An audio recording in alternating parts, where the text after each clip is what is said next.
Bonjour, bonjour, bonjour, bonjour, bonjour, bon déjeuner. Bisika biso, bisous bino, coucou, coucou, coucou, coucou. Nzabe amona bino, apambo la bino, bande konanga, nandenga mukete, bon déjeuner, bon déjeuner.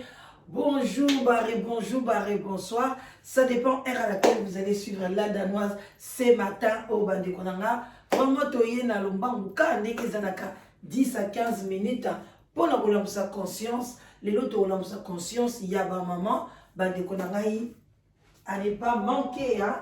Tout sa conscience, il y a ma maman. Tout ça, il y a bon déjeuner et les caca, na coupe petit, moi coupe café, et ça la katokos nandege, il y a moukete. Bande konangai so bolinga la danoise, ceux qui première fois au côté na site na biso, ne manquez pas bande konanga s'abonner, s'abonner, fina cloche de notification pour na ozwakaba. Ba émission na biso na heure exacte au fongola moi mémoire na yo pour na biso to la musaka conscience. Voilà biso penza griffe na biso dali la musaka conscience eza lokoza na montre moko boye oya tangwa kala wana ba pile bando sila e bandi kola la okosa nini ocheka ka manivelle kia wana but na biso. Alors bande konanga ndeka na yiseki bino toza na sujet ya Yvonne tozo mimango muke parce que tellement eza sujet moko profond tokoki jamais koyana ba dossier nyoso bala moko ba bengeni ba audio nyonso oyo bandeko na biso baza vraiment tout autour wana oyo ba vivre événement oyo baza ba témoin oculaire bazo pesa biso tokokele nango malembe audio par audio pona tolamusa conscience ya moko na moko. Bandeko na ngai eloko na yeli lelo na ekoloba likambo etali bana ya Yvonne. Yvonne atikeli biso bana misato, 2 garçons na une fille. Fille kombo na Adasa eza kombo moko kitoko makasi bato ebele pe na église ya mama Olangi ba changer ba kombo ba koma mingi ba Adasa. Alors bandeko na ngai eloko ni toyeli sujet ya mwana na biso moke wana ya mwasi eza ke mwana na biso ya moke ya mwasi amona liwa amona ndenge mama na ye akufa. Mwana wana amona ki mama na ye. Donc abeti lisolo. Azasu mwana mukia makasi te mwana nazoke na 8 ans bino mo boyebi bana ya 7 ans 8 ans 6 ans 5 ans même de bakomaka éveillé ba question mwana wana ya mwasi déjà penenge eza wana Diego akoma kosala na ye ba je ya malamu te ko toucher ye ko simba ye. C'est vraiment triste, hein? L'aime souvent le balade danoise pona ni ko beta lisolo bongo na yebi ba mame bele ba hypocrite. Balinga ka vérité te ba yebi ke na bandako na bango mibali na bango ba touchaka bana pona bolingo na ye ale abomba ka soka bandi ko kama boy so monika mama zoka makamba boy zoka mutema pasi pona nini yeba ke keba mama wana zokosa azo masquer bino parce que mama oyo aza attentive alingi bana na yeba kwena likambo bongo te ko fungola misu oyoka. Parce que toté ya kaka selo likambo ekweleli moninga yozwa mayele mais tango yo lingi koyoka mote parce que yo poza na kati ya misala wana lelo mwana biso aza touché et pas ya Diego abandiki kokota na chambre ya Diego jour mama na ye babomi ye babombaki ye kuna na kati ya chambre ya Diego l'air babombaki ye kuna bandeko nanga bakoti bachuba ye baformol. Donc, quand on l'hôpital, bazaki na tina isusu ba mbome corps na été ba chuba qui ba kuta qui ba chuba ba formol. Entre parenthèses, il y a des gens qui disent que non, ba longola ki ba organe. Mais si quoi au point de vue wana to le ka ki na on a débat ba tebele ba boya ki ote ba ko longola mtu ba hormone de wana te il faut bâtir mon soki ndenge nini eza na service moko boye faut ezala penda ba matériel biloko ebele ba congolais ba lobaki mais na Congo ba olongolango soki pe ba oliango to yeba te so ba osala nango ni to yeba te mais ba lobiki na corps na ye wana les ont dit na yoki et pas ya moto direct boye bisanga te mais quand ndenge médias otambola il parité ba kutaki na ba organe te. Voilà bandeko nanga wana eza entre parenthèses. Mais si ko mwana na biso akotaka na chambre wana akotaka na chambre ya Diego akomisango lokola chambre na ye asakanaka tonton. Alors jour wana mwana koti kuna bango babimaki batiki corps kuna bake koluka biluka na bango soki basache o soki banini bandeko vertige esalaki bango et puis bandeko réfléchir bakundela ye wapi bazala ndenge ni mwana wana akuta bafinika dra ya mama na ye na kati ya chambre wana moto alali boye na se bafiniki afungola mona mama na ye akanga misu na makila na kingo abengi maman c'est quoi pourquoi tu fais comme ça ayebi te ke mama akufi aningisi mais pourquoi maman zola mukate atiki mama na ye ndenge wana ayebisi mpe bandeko na ye te bandeko na mibali bandeko sauter azongi na ye alobi pourquoi mama zola elle dort na chambre à tonton par terre.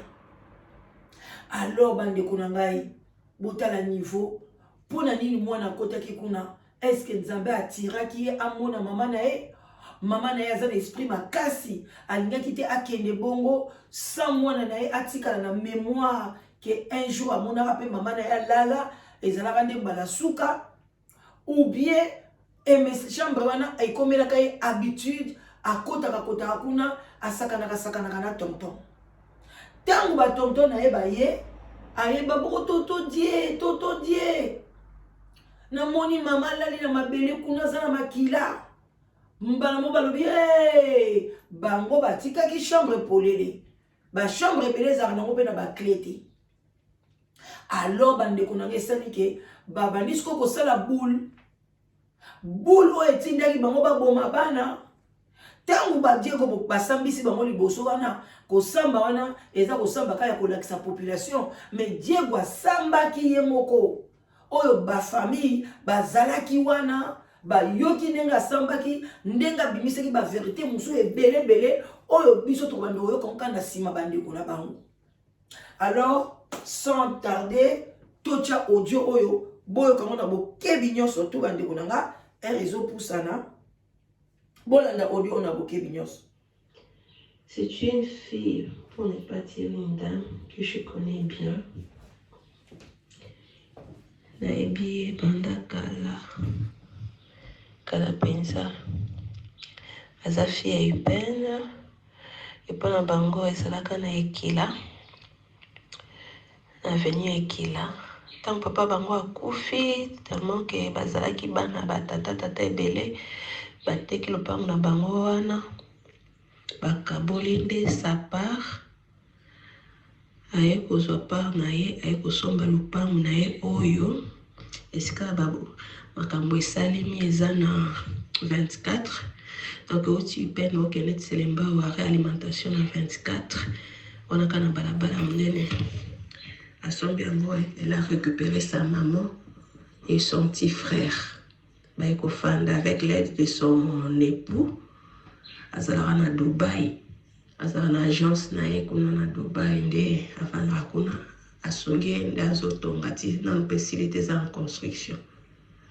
Mais qu'est-ce qui s'est passé? Évidemment son jeune là akutani na ye chez maman olangi soki babanda koyoka baya moko mama olangi azoka baya deuxième frère bashege apesi bango alakisi bango bamétier après basali nde parmi garçon nazalaki il y a eu qui chauffeur. Voilà. Mais il semble que Azana Ekiri a bandi a mère armée. Ça c'est le témoignage de nos chauffeurs. Au bas même Rabicho Upene, ba dépense ba secteur na bangwana.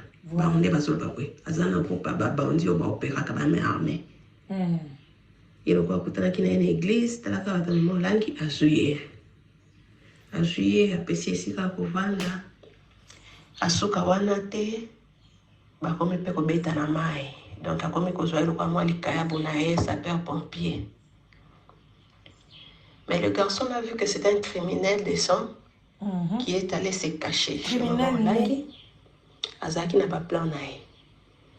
Il a commencé bon on en a intimité mais petit frère na ye ya Yvonne ya mobali il a été porté disparu il y a plus de 2 ans Tilelo sans suite.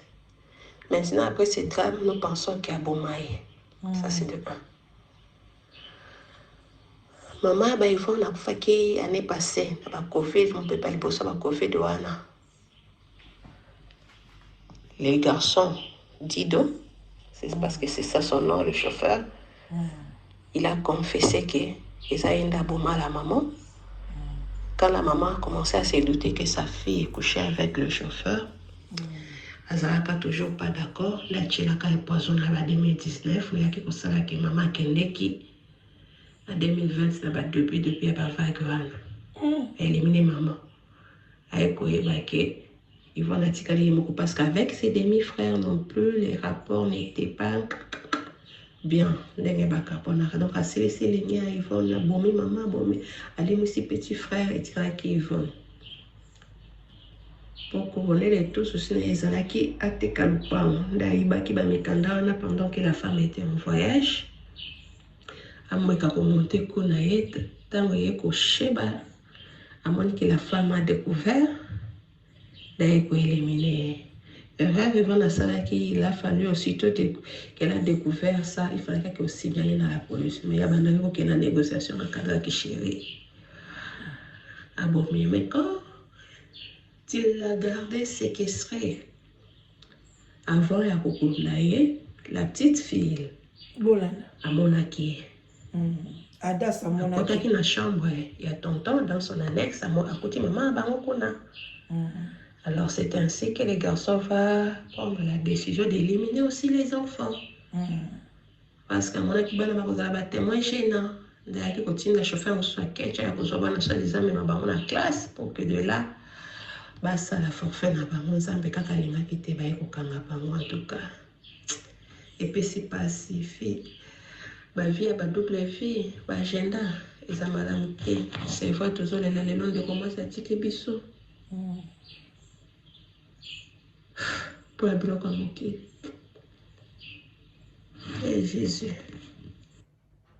Voilà, bande konangai, bolandi na bokebi nyonso tout tozo ke na biso na suka. Ndenge ndeko mwasi a expliqué biso pona azalaki pe proche na ye, pona azali proche ya libota, donc azo solola na bandeko vraiment oyo ya Yvonne, oyo bazana bana wana. Donc azali proche na bango. Wana na lobaki mama yo salelanga audio, mais pona mongongo na obaki yo kango na communauté parce que biso bapanzisa moso to yeli bino maloba boye ezala kaka lokuta. Et puis même à l'obindengwana, il y aura des gens qui vont dire que lokuta boza na bino na raison parce que tout ça peut ba témoin oculaire té oyo bango ba lobi to kondi mangwa 100% té, mais il faut to bende lango leçon parce que ba lobi que mwana amonaki la fille a vie parce que à côté de la chambre wana. À côté de la chambre wana, pourquoi yo azana tonton moko na kati ya ndako boye ovandisaka ye na kati ya ndako wana tonton wana akoma sikoyo kokota na kati e bana bamanda kokende kokota na chambre ya tonton azala ndeko na yo mama moko tata moko azala leki na yo azala moto boye bana na quartier lokwa biso na poto boye tozozwaka bato baye nano azana mukanda te opesi esika kolala bana na yo bakoki kokota na chambre wana te bakoki kokota na chambre ya tonton te. Même tantine, au pesa mutu moko chambre boye, ko permettre bana no bakota kuna te ba oké ko sala ni. Eza chambre na bango lisusu te, au pesa ngo mupaya, même ba paya so baye na ndako, yo zui chambre na opesi, il faut zwa babilo kwa mike nyoso oya bana eza kuna obimisa ngo, période wana eza na mu ya ba paya. Tant que vous au bongisi chambre, au fungoli ba fenêtre, au changer ba drap, au bondeli, moli monini ba tikeli on a katia chambre wana, au yebite. Ba tu ebele ba baby sabana na bango likola ko yamba ba pa na kati na ndaku, mais bazalaki nzoka nde na milimo ya malamu te ba yaki na mona kati ya ndaku. Mais okoyeba mutu mokote oazana molimo malamu na molimo mabe, et loko ko sunga biso za ka prière. Ba yeba koti na prière, milimo na bango kotika na porte. Baza ko bima pe ba bimi na prière soki ekota ki ba kei na milimo na bango obongisi ndako na yo parce que banda ko pe tolalaka toyaka pe kokota bato pe bakota ka liboso toyebite ba hotel to kenda kolala pe bato bakota kuna toyebite kisi kaka eloko malamu eza kaka prière et le sang de Jésus-Christ oyo enveloppera biso oyo esungaka biso ke totambola na boanya na bokebi et puis na sécurité.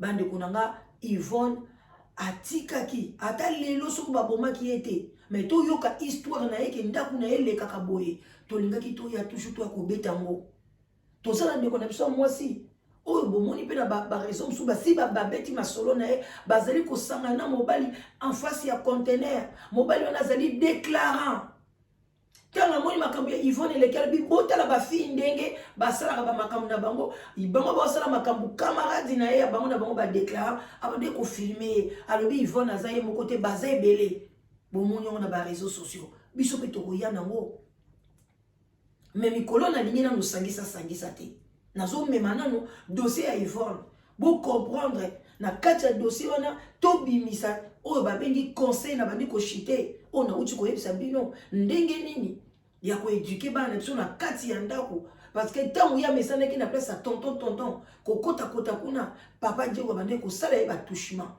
abande ko sala mona batu makamabe mona wana tikali na makamba ya na mutuna e aba touchement et tonton wana mesana ko simba ye yeba bande ko mona ko le mso esengwa mi yeba ki teke za makamabe koloba na mama te mama azalaka te ngamu na tikala na bino soko lobi na mama etali yo na okeko tiko na classe te na kosombelo bonbon te na kosombelo biscuit te okolia susu ba pomme te tout ça quand tonton azoloba na ye boyebisa ngai mwana oyebisa mama na yende et puis une maman qui laisse ses enfants comme ça na moto yo criminalité yebana partout.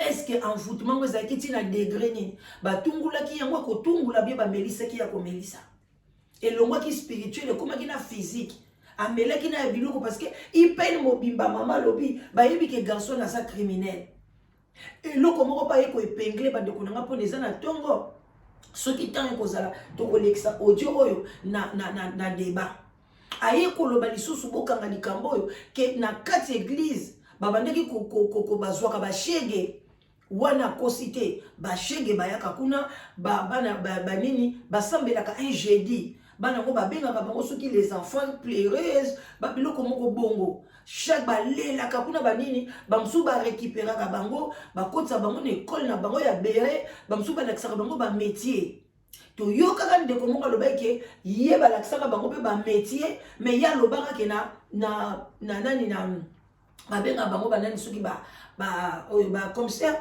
banani papa on peut comment les soki Francis boy comment les gens confrères na ba Francis mais awa mama lobike balakisa ki ye métier kuna na église tant balakisa bango ba métier ba maçon banini wana eza histoire vrai ba récupéraka mais nzoka nde azalaki shege atika na ete bamso akoyoka kaka bazolakisa bato ba métier kuna baliaka mutu ake na ye amikotisi alati na ye siko poso na ye ya meme nzoka na kati kuna aza na ye lion tango mama azwi ye aye kokomela ye lion mwana lion obokoli ye okomona ye lokola mwana nyao okomona ye lokola mwana léopard okozwa ye lokola mwana nyao mais tango azokola nyao atikali ye akomi boye oloba ne A ya lobi B oloba ne C ya lobi D na ndenge omoni baye koboma mama Yvonne. Alors bandeko na nga tuka tosuki awa mpona lelo botikala malamu nzambe apambola bino nzambe amona bino bozwa leçon na likambo oyo surtout likambo etali bana boyebaki bana bamonaki la fille a vie oyo esalaki ke ndeko mobali amonaki ke alimine bango parce que na ntango abomaki mama na bango ntango mosusu alingaki alela lisusu tata na bango mbongo alobaki mama alimwe bana pe baza na menace ntango mosusu papa ya kozwa bana ou bien ntango mosusu bana pe pesa mbongo parce que bazolinga bayiba bana alingaki koboma bana azalaki na ida koboma bana te ntango mosusu alingaki alela nano bana lisusu parce que lokoso mbongo ekomelaki na degré mosusu bandeko na nga tokutani bakala mingi te bonne journée oyo aza na mato ya koyoka yoki oyo aza na posa kokritike akritike oyo aza na posa silikake mpe ya sonam totika ye osiliki na yo mais biso okoya kopesa biso lwa te biso tokoloba parce que nzambe atie biso ke totelema nao na point oyo tofungola peuple congolais nalingi bino mingi bandeko na nga je vous love botikala malamu bonne journée.